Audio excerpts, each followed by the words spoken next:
Bonjour, Maître Habib Vitan. Bonjour, Monsieur Dramé. Maître Habib Vitan, vous êtes le président du mouvement Thiès d'abord. Vous êtes également un acteur de la scène politique au niveau de la ville à Deux Gares. Oui.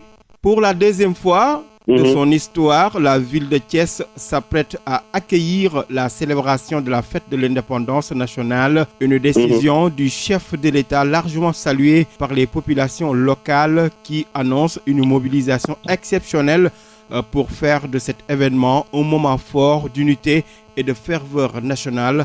Habib Vitan, Thiès accueille à nouveau le défilé national.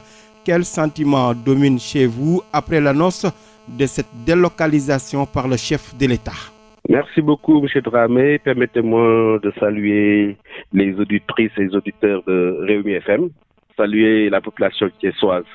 Effectivement, c'est un sentiment de reconnaissance, un sentiment de joie et de bonheur que je partage avec l'ensemble de la population thiessoise. D'avoir eu l'honneur d'être choisi, notre ville d'être choisie par son Excellence le Président Bassirou Diomaye Faye pour abriter la fête de l'indépendance. Et nous sommes d'autant plus heureux et contents du fait qu'aujourd'hui, plus d'une dizaine de jours où nous avons notre ville sous les projecteurs, du point de vue national, du point de vue international. Donc, Thiès au cœur de la nation.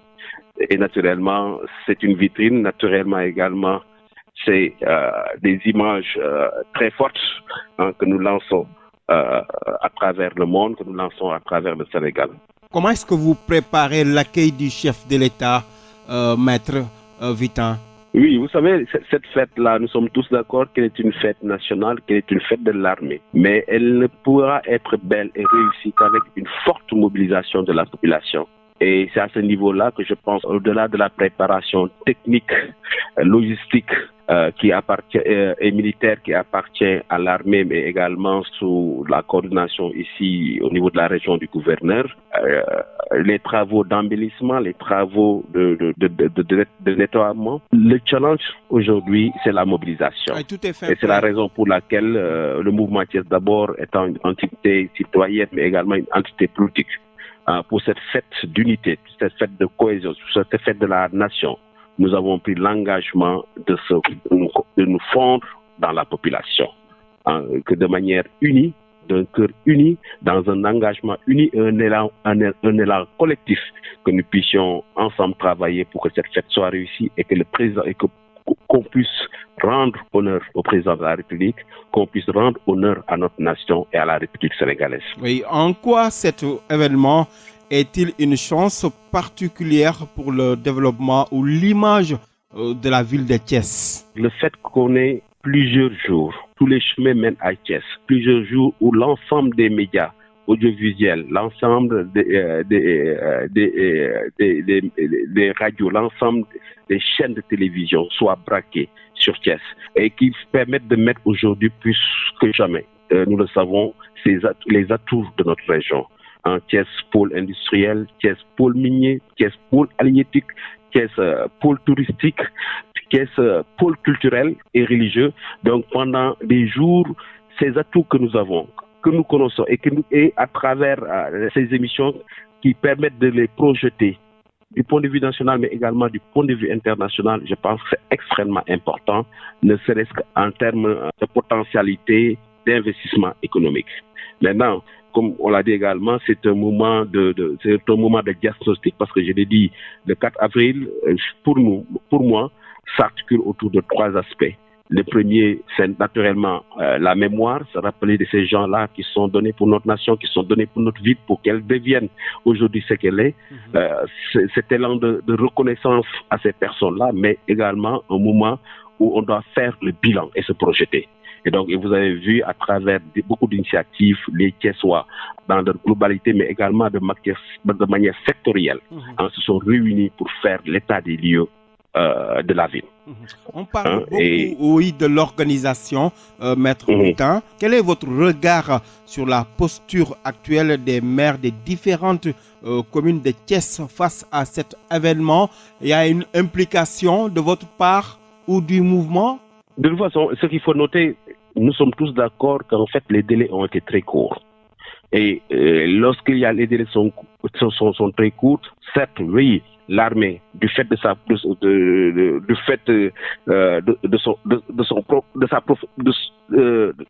son professionnalisme et de sa rigueur, peut rapidement déjouer les contraintes par rapport aux délais très courts. Mais tel n'est pas le cas généralement des collectivités locales.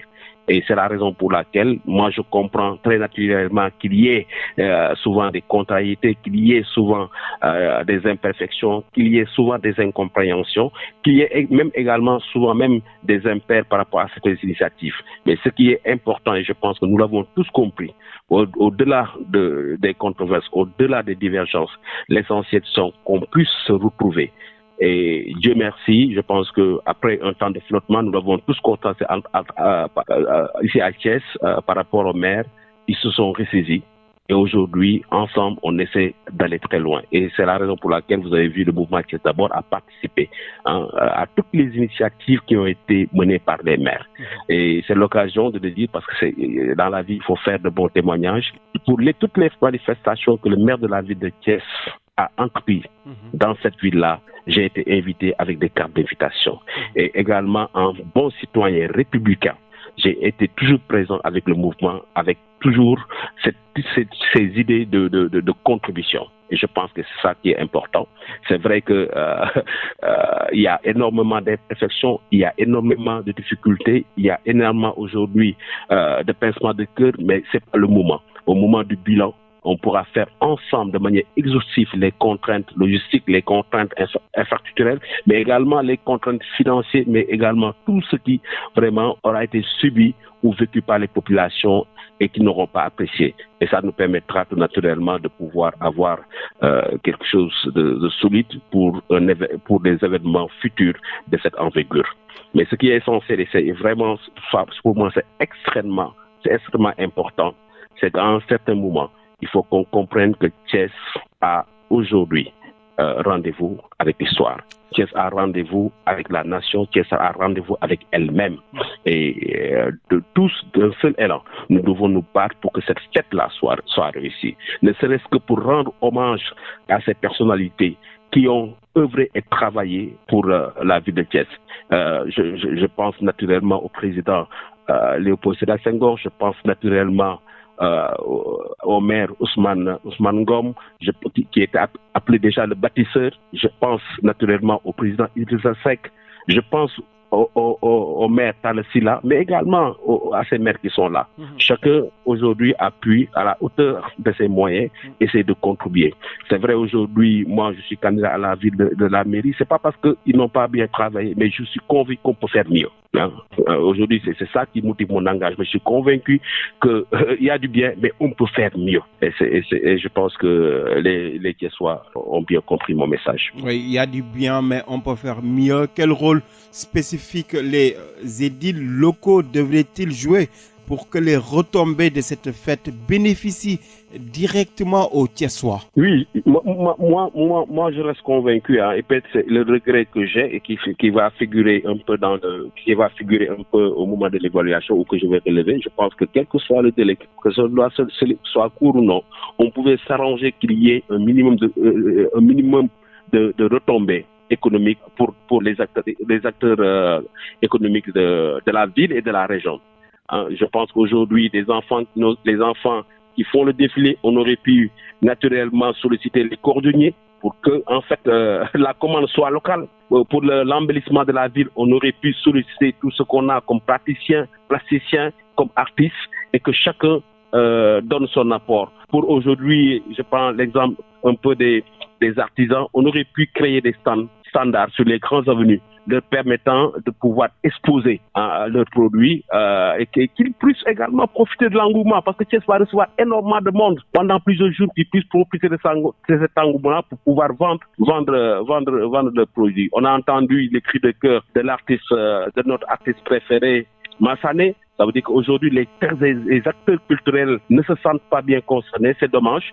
Et je pense qu'on aurait pu faire de telle sorte que ces gens-là puissent bénéficier.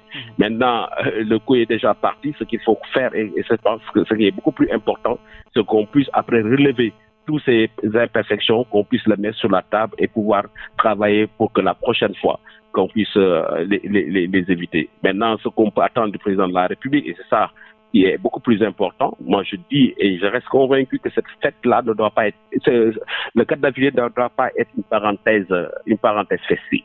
Elle ne doit pas être tout l'ex. On n'a pas pu réaliser quelque chose de solide, mais ce qui est important, c'est qu'après la fête, sur la base des plaidoyers que les maires ont fait, sur la base des plaidoyers que nous, acteurs politiques, que nous avons fait, parce que je dis, il y a ce que les maires ne peuvent pas dire. Nous sommes là pour la population, nous le disons. Et je pense que le président de la République mettra tout ça vraiment sur la table pour qu'il puisse nous apporter très rapidement des solutions aux difficultés et contraintes de notre ville.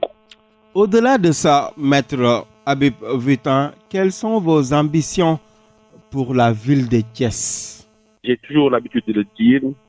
Aujourd'hui, le secret, la clé, l'âme du développement local de Thiès, c'est l'intercommunalité.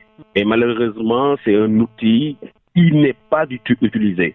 Et la preuve aujourd'hui, vous l'avez, c'est un échec à Thiès, l'intercommunalité. Oui, vous l'avez même vous l'avez pour le 4 avril. Et un journaliste me disait, lors d'une émission à Dakar, c'est vrai, vous voulez pas aujourd'hui sortir les difficultés, vous voulez pas aujourd'hui enflammer les choses, mais on n'a pas d'image forte, on n'a pas un symbole fort. Et ce symbole fort, c'est de voir nos 4 maires dans une cérémonie assis, que ça soit une conférence de presse, que ça soit une activité menée ensemble. Malheureusement, on n'a pas pu avoir.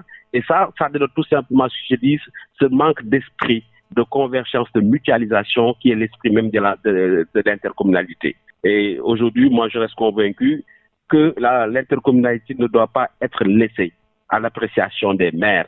Il faudrait qu'on puisse voir du point de vue textuel avec